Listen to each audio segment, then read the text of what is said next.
जब वे 13 वर्ष के हुए तो उन्होंने ब्रह्मचारी बनने का फैसला किया।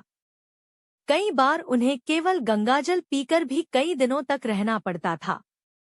संत की यह बात सुनकर ही उन्हें वृंदावन आने की प्रेरणा मिली। कई सालों से उनके दोनों गुर्दे खराब है, लेकिन उसके बावजूद भी वे अभी तक स्वस्थ हैं। स्वामी प्रेमानंद जी महाराज आज के समय में वृंदावन में अपने राधा रानी की सेवा और जन कल्याण कर रहे हैं, लेकिन उनका जन्म उत्तर प्रदेश के कानपुर में एक ब्राह्मण परिवार में हुआ था। उनका बचपन का नाम अनिरुद्ध कुमार पांडे है। प्रेमानंद जी के परिवार में उनके दादाजी से लेकर उनके पिता और बड़े भाई तक भक्तिभाव में डूबे रहते थे और इसी माहौल का प्रभाव उनके जीवन पर भी पड़ा। प्रेमानंद जी महाराज की रुचि काफी कम उम्र में अध्यात्म की ओर बढ़ने लगी। जब वे 13 वर्ष के हुए तो उन्होंने ब्रह्मचारी बनने का फैसला किया और इसके बाद वे घर का त्याग कर सन्यासी बन गए। उनका सन्यासी जीवन आसान नहीं रहा। वो गंगा घाट किनारे अपना जीवन बिताने लगे।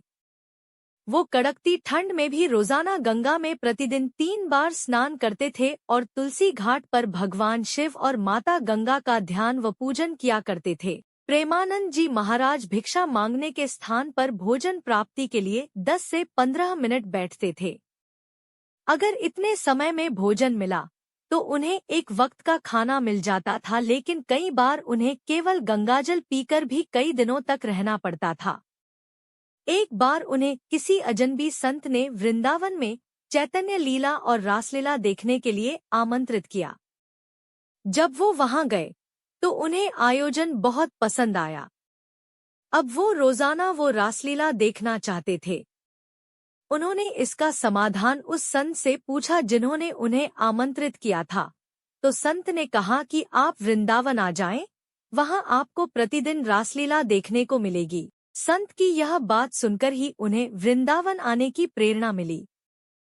इसके बाद महाराज जी वृंदावन में राधा रानी और श्री कृष्ण के चरणों में सेवा करने आ गए और साथ ही साथ लोगों का भी मार्गदर्शन करने लगे। कहा जाता है कई सालों से उनके दोनों गुर्दे खराब है, लेकिन उसके बावजूद भी वे अभी तक स्वस्थ हैं। अब सब कुछ उन्होंने भगवान के हाथ में छोड़ दिया है। वो वहां आने जाने वाले भक्तों से मिलकर उनकी समस्या को सुनकर उसका हल निकाल